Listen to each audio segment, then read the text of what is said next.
हाय दोस्तों, मैं अनिल कुमार फिर से अपने YouTube channel Anil arts classes Sitamarhi में आप लोगों का हार्दिक स्वागत करता हूं। दोस्तों, आज का जो मेरा टॉपिक है वो आपको मुगल काल से जुड़ा हुआ है और मुगल काल में अब तक हम लोग क्या किए थे कि बाबर से संबंधित जानकारी इकट्ठा किए थे। इसके अलावा आपको हुमायूं के बारे में पढ़े थे, अकबर के बारे में पढ़े थे और जहांगीर के बारे में एक वीडियो में हम इससे पहले जाने थे। लेकिन आज का जो दूसरा वीडियो है उसमें हम क्या करेंगे कि जहांगीर के साथ साथ नूरजहां के बारे में भी जानेंगे। तो नूरजहां मुगल काल की एक ऐसी महिला है जिसका शासन पर क्या था कि काफी ज्यादा प्रभाव रहा, ठीक है। और जहांगीर क्या था कि 1605 ईस्वी में शासक बना और 1627 ईस्वी तक शासन किया। तो जहांगीर क्या किया था कि आपको 1605 से लेकर 1611 ईस्वी तक वह प्रत्यक्ष रूप से क्या किया था कि खुला स्वतंत्र होकर शासन किया। लेकिन इसके बाद जब उसका विवाह 1611 ईस्वी में नूरजहां से होती है तब उसके शासन पर क्या होता है कि अप्रत्यक्ष रूप से नूरजहां के परिवार का क्या होता है कि प्रभाव रहता है। तो नूरजहां के प्रभाव में खासकर उसकी माता अस्मत बेगम, उसके पिता मिर्जा गयास बेग और उसके भाई आसफ खां, इन तीनों का क्या होता है काफी ज्यादा प्रभाव रहता है। और नूरजहां अपने शासनकाल में ज्यादातर जो राज्य अधिकारी थे उसमें ईरानियों को जगह दी थी। तो आइए हम चर्चा करते हैं नूरजहां के बारे में। तो सबसे पहले ध्यान लीजिए कि ये जो नूरजहां है इसका मूल नाम क्या है। तो देखिए, तो नूरजहां का मूल नाम मेहरुनिसा है। हम इसका परिचय कर रहे हैं, ठीक है, कि नूरजहां का मूल नाम क्या है, मेहरुनिसा है। और नूरजहां का जो जन्म हुआ था वो आपको 31 मई 1577 ईस्वी को कंधार में, यानी कंधार बोले तो अफगानिस्तान में, ठीक है। तो नूरजहां का जन्म कब हुआ था, 1577 में। कहा हुआ था, कंधार। कंधार कहाँ है, अफगानिस्तान में। और इनके पिता का नाम जो था वो आपको मिर्जा गयास बेग था, जिसे क्या हुआ था कि जहांगीर के द्वारा एतमाद-उद-दौला की उपाधि जो था प्रदान किया गया था, ठीक है। याद रखना आपको कि मिर्जा गयास बेग को जहांगीर ने कौन सी उपाधि प्रदान की थी, तो आपको एतमाद-उद-दौला की उपाधि प्रदान की थी। साथ ही उसे क्या हुआ था कि अपने दरबार में शाही दीवान का पद दिया था। क्या दिया था, शाही दीवान का पद, ठीक है। दीवान यानी कि जो वित्तीय अधिकारी होते थे, ऐसे पद पर क्या हुआ था कि मिर्जा गयास बेग को जहांगीर ने नियुक्त किया था और इन्हें एतमाद-उद-दौला की उपाधि प्रदान की थी। नूरजहां के माता का नाम था अस्मत बेगम, जो आपको गुलाबों से इत्र बनाने की विधि का क्या किया था, आविष्कार किया था। इसीलिए इत्र का आविष्कारक जो कहा जाता है, किसे कहा जाता है, अस्मत बेगम को, ठीक है। तो ये जो नूरजहां है, अस्मत बेगम है, मिर्जा गयास बेग है, ये आपको ईरानी थे। क्या थे, ईरानी, ठीक है। अब है कि नूरजहां का जो मकबरा है वो आपको शहादरा में, शहादरा जो है वो आपको पाकिस्तान में, यानी कि शहादरा जो है आपको लाहौर में है और लाहौर जो है कहाँ है, पाकिस्तान में। तो अगर आपसे प्रश्न पूछा जाता है कि नूरजहां का मकबरा कहाँ है, तो वो आपको लाहौर में, कहाँ है, लाहौर में। लाहौर कहाँ है, तो आपको पाकिस्तान में, ठीक है। फिर है कि नूरजहां के जो जीवन संगी रहे वो कौन रहे। तो नूरजहां का जो प्रथम विवाह हुआ था आपको 1594 ईस्वी में अली कुली इस्तजुलू से, जिसको क्या हुआ था कि शेर खां की उपाधि जहांगीर के द्वारा 1606 में प्रदान किया गया था, ठीक है। तो ये जो शेर खान थे ये आपको 1594 से लेके 1607 ईस्वी तक नूरजहां के जीवन संगी रहे। 1607 ईस्वी में शेर अफगान खां की मृत्यु हो जाती है। उसके बाद क्या होता है कि 1611 ईस्वी में नूरजहां का विवाह जो होता है जहांगीर से होता है और जहांगीर 1611 से लेकर 1627 ईस्वी तक नूरजहां के जीवन संगी होते हैं, ठीक है। तो इस प्रकार से हम क्या जाने कि नूरजहां का जो प्रथम विवाह हुआ था किससे हुआ था, तो आपको अली कुली इस्तजुलू से, जिसको जहांगीर के द्वारा शेर खां की उपाधि प्रदान की गई थी। तो ये जो शेर खान थे 1594 से लेकर 1607 ईस्वी तक नूरजहां के जीवन संगी रहे। उसके बाद 1611 ईस्वी में नूरजहां का विवाह जहांगीर से होता है। तो जहांगीर 1611 से लेकर 1627 ईस्वी तक नूरजहां के जीवन संगी होते हैं, ठीक है। आगे चलिए, अब है कि विवाह के बाद क्या हुआ था कि जहांगीर ने नूरजहां को यानी कि मेहरुनिसा को नूरजहां की उपाधि प्रदान की और नूरमहल की उपाधि प्रदान की। तो प्रश्न पूछा जाता है कि नूरजहां की उपाधि मेहरुनिसा को कौन दिया था, तो आपको जहांगीर दिया था, ठीक है। नूरमहल की उपाधि जहांगीर ने किसे दिया था, तो मेहरुनिसा को। और ये जो नूरजहां है इसका अर्थ नहीं होता है संसार की रोशनी। क्या होता है, संसार की रोशनी, यानी कि नूरजहां के सुंदरता से क्या था कि जहांगीर इतना प्रभावित था, इतना मोहित था कि विवाह के बाद उन्होंने मेहरुन्निसा को नूरजहां और नूरमहल की उपाधि से नवाजा। नूरजहां के सम्मान में चांदी के सिक्के जो थे जारी किए गए थे और ऐसा माना जाता है कि मुगल काल की यह इतनी प्रभावशाली महिला थी जिसके नाम जो होते थे वो सिक्कों पर भी गुदे होते थे। ठीक है, तो इस प्रकार से आपको याद रखना है। आपसे प्रश्न पूछा जाएगा कि जहांगीर ने अपने किस पत्नी के सम्मान में चांदी के सिक्के जारी किए थे, तो नूरजहां के सम्मान में। ठीक है, नूरजहां ने क्या किया था कि 1626 ईस्वी में एतमाद-उद-दौला की मकबरा का क्या किया था, निर्माण करवाया था। और यह मुगल काल का पहला ऐसा मकबरा था जिसमें आपको सफेद संगमरमर का प्रयोग किया गया था और इसके अलावे आपको इसमें पितरा ड्यूरा का भी प्रयोग किया गया था, यानी कि इसकी दीवारों पर क्या था कि हीरे जवाहरात आदि जड़े गए थे। ठीक है, तो आपसे अगर प्रश्न पूछा जाता है कि बताइए कि एतमाद-उद-दौला के मकबरा का निर्माण कौन कराया था, नूरजहां ने। कब करवाया था, 1626 ईस्वी में। और यह मुगल काल का पहला ऐसा मकबरा था जिसमें आपको सफेद संगमरमर का प्रयोग किया गया था और इसमें पितरा ड्यूरा का भी क्या किया गया था, प्रयोग किया गया था। ठीक है, तो यहां से हम जाने नूरजहां के बारे में। किसके बारे में, नूरजहां के बारे में। अब आइए, अब है हम जहांगीर के बारे में अब जानते हैं, क्योंकि प्रीवियस वीडियो में हम लोग जहांगीर के बारे में काफी हद तक जाने थे, लेकिन इसमें जो कुछ छूट गया था उसके बारे में हम चर्चा करते हैं। तो जहांगीर के शासनकाल को चित्रकला का स्वर्णकाल कहा जाता है। क्या कहा जाता है, चित्रकला का स्वर्णकाल। तो याद रखिएगा कि कुछ ऐसे मुगल बादशाह हैं जिनके शासनकाल को अलग अलग नामों से जाना जाता है। ठीक है, अकबर, अकबर के शासनकाल को हिंदी साहित्य का स्वर्णकाल कहा जाता है। जहांगीर के शासनकाल को चित्रकला का स्वर्णकाल कहा जाता है। शाहजहां के शासनकाल को स्थापत्य कला का स्वर्णकाल कहा जाता है। तो इस चीज को भी आपको क्या करना है, क्लियर करके रखना है। और इस सबसे बहुत सारे प्रश्न जो होते हैं आपके एग्जामों में पूछे जाते हैं। ठीक है, तो जहांगीर के समय में क्या हुआ था कि मुगल चित्रकला जो था काफी ज्यादा विकास किया, यानी कि मुगल चित्रकला जो था आपको चरमोत्कर्ष पर था। इसलिए जहांगीर के शासनकाल को मुगल चित्रकला का स्वर्णकाल कहा जाता है। और इसके दरबार में कई देशों के क्या थे कि अच्छे अच्छे चित्रकार थे।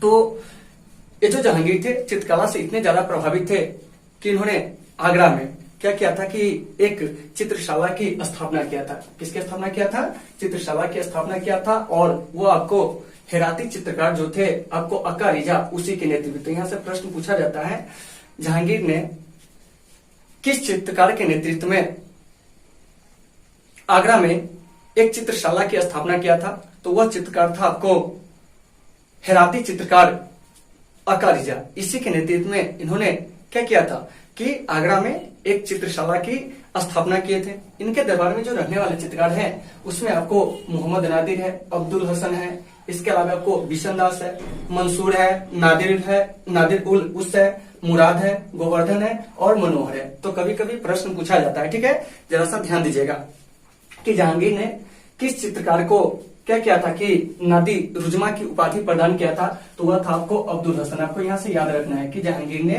अब्दुल हसन को कौन सी उपाधि प्रदान किया था, तो आपको नादी रुजमा को, वही आपको मंसूर को जो कि आपको पशु पक्षियों के चित्र बनाने के लिए प्रसिद्ध था, उसे नादिर उल उसका क्या किया था, उपाधि प्रदान किया था। स्वयं जहांगीर जो था कला का इतना पारखी था कि वह चित्र देखकर समझ जाता था कि इस चित्र को किसने बनाया है। यानी कि अगर एक चित्र में कई सारे अगर चित्रकार काम किए हैं तो वहां से ये भी यह पता कर लेते थे कि कौन से चित्रकार ने इस चित्र के कौन से पार्ट को बनाया है। यानी कि जहांगीर स्वयं कला का क्या था, एक बहुत बड़ा पारखी था। तो यहाँ से थोड़ा सा रिकॉल कीजिए कि जहांगीर के दरबार में रहने वाले प्रमुख चित्रकार कौन थे, मोहम्मद नादिर, अब्दुल हसन, मनोहर, गोवर्धन, मुराद, मंसूर और बिशनदास। तो मंसूर को जहांगीर ने क्या किया था कि नादिर उल उसकी उपाधि प्रदान किया था, वहीं आपको अब्दुल हसन को नादिर रुजमा की उपाधि प्रदान किया था। ठीक है, आगे चलकर क्या हुआ था कि महावत खां द्वारा क्या हुआ था कि जहांगीर, आशफ खां और नूरजहां को 1626 ईस्वी में क्या कर लिया गया था, बंदी बना लिया गया था। और ये जो महावत खां था वो आपको क्या था कि मुगल दरबार का या यानी कि जहांगीर के समय का यह सेनापति था। ठीक है, तो इन्होंने क्या किया था कि जहांगीर, आशफ खां यानी कि जो नूरजहां का भाई था और आपको जहांगीर को क्या कर लिया था, बंदी बना लिया था। जहां क्या हुआ कि 1627 में जहांगीर की क्या हो गई, मृत्यु हो गई थी। यहाँ से एक प्रश्न भी पूछा जाता है कि जहांगीर की मृत्यु कब हुई थी। तो जहांगीर की मृत्यु जो हुई थी 1627 में हुई थी। और कहाँ हुई थी, तो आपको भीमबार नामक स्थान पर हुई थी। तब जाकर जब जहांगीर की क्या हो जाती है, मृत्यु हो जाती है, तो इसकी जो पत्नी होती है नूरजहां, और इसके अलावे नूरजहां की जो बेटी होती है लाडली बेगम, ये दोनों जो होते हैं लाहौर चले जाते हैं, और शाहजहां इन्हें पेंशन देता है। क्या देता है? पेंशन देता है अपनी उदारता के कारण। ठीक है, तो यहाँ पर हम लाडली बेगम और आपको शाहजहां की जो पत्नी थी अर्जुमंद बानो बेगम, इन दोनों के संबंध के बारे में भी क्या करेंगे, चर्चा करेंगे। लेकिन पहले इस जहांगीर के बारे में हम थोड़ा सा जान लेते हैं। तो जहांगीर की मृत्यु कब हुई थी? तो आपको 1627 में, और 1627 में जब इसकी मृत्यु हो गई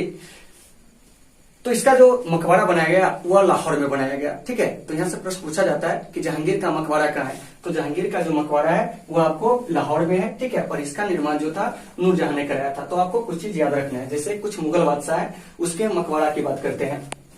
तो बाबर का मकबरा जो है वो आपको काबुल में है। वहीं हुमायूं का मकबरा आपको दिल्ली में है। हुमायूं के बाद है आपको अकबर, इसका मकबरा जो है आपको सिकंदरा में है। ठीक है, और अकबर के बाद जहांगीर, इसका मकबरा जो है वो आपको लाहौर में है। फिर आपको शाहजहां, इसका मकबरा जो है वो आपको आगरा में है। इसके बाद आता है आपको जहांगीर औरंगजेब, इस औरंगजेब की जो मकबरा है वो आपको महाराष्ट्र में। कहा है? महाराष्ट्र में। तो इस प्रकार से जो भी मुगल बादशाह है उसके मकबरा से भी प्रश्न पूछे जाते हैं और आपको याद रखना है। ठीक है, अब आइए, अब है कि जहांगीर के समय में बहुत सारे यूरोपीय यात्री आए थे, तो उसमें जो सबसे प्रमुख थे, सबसे पहला आने वाला जो था कैप्टन हॉकिंस। तो यहाँ से प्रश्न पूछा जाता है कि जहांगीर के दरबार में आने वाला जो प्रथम अंग्रेज यात्री था वो कौन था? तो वो आपको कैप्टन हॉकिंस था, जो आपको 1608 से लेकर 1613 ईस्वी तक भारत रहा था, और यह आपको अंग्रेज थे, यानी कि ब्रिटेन के थे। उसके बाद आया था आपको विलियम फिंच, जो कि 1608 से 1612 ईस्वी तक भारत रहा था। ठीक है, तो यहाँ से प्रश्न भी पूछा जाता है कि मुगल काल में जहांगीर के दरबार में आने वाला प्रथम अंग्रेज कौन था? तो आपको कैप्टन हॉकिंस था, जो 1608 से 1613 ईस्वी तक रहा था। ठीक है, उसके बाद आपको विलियम फिंच था, जो 1608 से 1612 ईस्वी तक रहा हुआ था। ठीक है, ये भी आपको ब्रिटेन के थे। फिर आपको सर थॉमस रो आते हैं, जो 1615 से 1619 ईस्वी तक क्या होते हैं, भारत में रहते हैं। उसके बाद एडवर्ड टेरी है, जो 1616 से 1619 ईस्वी तक, ये भी आपको ब्रिटेन के थे। देखिए, captain Hawkins, sir Thomas Roe, William Finch, Edward Terry, ये सब जो है ये कहाँ के हैं?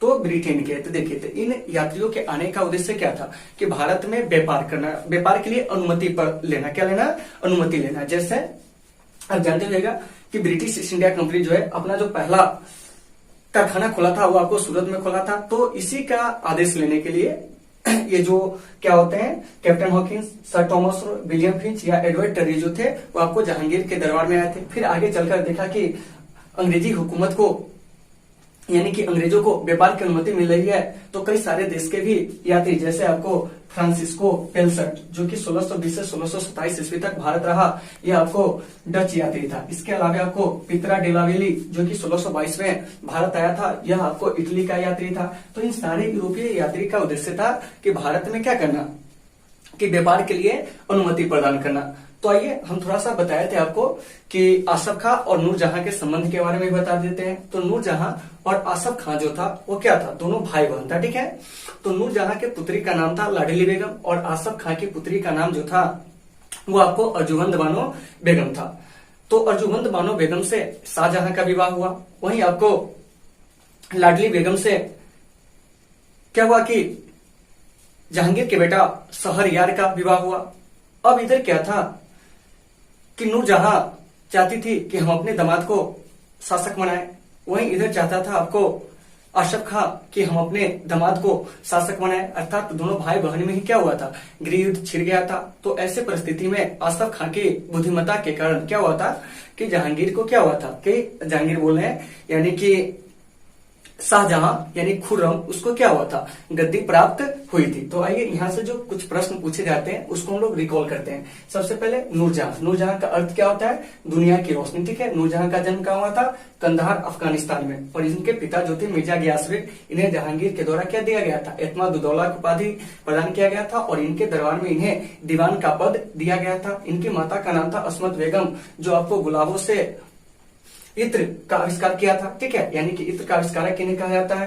नूरजहां का मकबरा कहाँ है, तो आपको शाहदरा में है। शाहदरा कहाँ है, लाहौर में। और इनका जीवन संगी दौर है एक आपको अली कुली इस्तजलू, जिसका नाम दिया गया आपको शेर अफगान खान जहांगीर के द्वारा, और दूसरा जो था जहांगीर था, जो 1611 से 1627 ईस्वी तक नूरजहां का जीवन साथी रहा।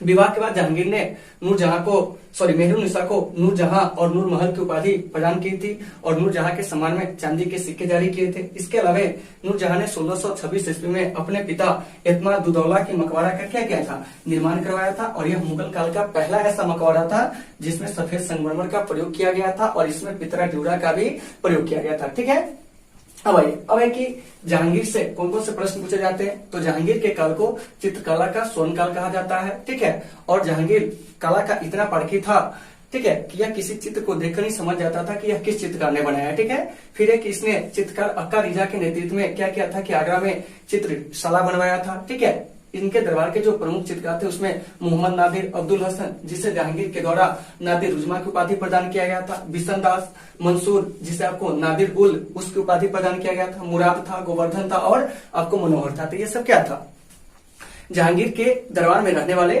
प्रमुख चित्रकार थे। ठीक है, अब है कि यहाँ से जो प्रश्न पूछे जाते हैं, महावत खां के द्वारा जहांगीर, आसफ खां और नूरजहां को बंदी जो बनाया गया था 1626 में, जहां पर क्या हुआ था कि जहांगीर की मृत्यु 1627 में हो जाती है और जहांगीर को क्या होता है कि लाहौर में दफनाया जाता है और यहाँ पर उसके मकबरा का निर्माण उनकी पत्नी नूरजहां करवाता है। कौन करवाता है? नूरजहां। ठीक है, इस चीज को भी आपको याद रखना है। अब है कि जहांगीर के समय आने वाले जो यूरोपीय यात्री थे कौन कौन थे? कैप्टन हॉकिंस, ठीक है, सर टॉमस लो। तो ये प्रश्न काफी ज्यादा पूछा जाता है और जहांगीर के दरबार में आने वाला पहला अंग्रेज यात्री भी जो था वो आपको कैप्टन हॉकिंस था। उसके बाद सर टॉमस लो था, विलियम फिन था, एडवर्ड टेरी था, फ्रांसिस्को पेलसट था और पितरा डेलावेली था। ठीक है, तो फ्रांसिस्को पेलसट जो था डच था, जबकि पितरा डेलावेली जो था इटली का था। तो यहाँ से कई सारे प्रश्न जो होते हैं वो आपको एग्जाम में पूछे जाते हैं। तो दोस्तों मुझे उम्मीद है आज का ये जो टॉपिक है आपको समझ में आ गई होगी। अगर इस टॉपिक में कहीं से आपको कोई समस्या उत्पन्न होती है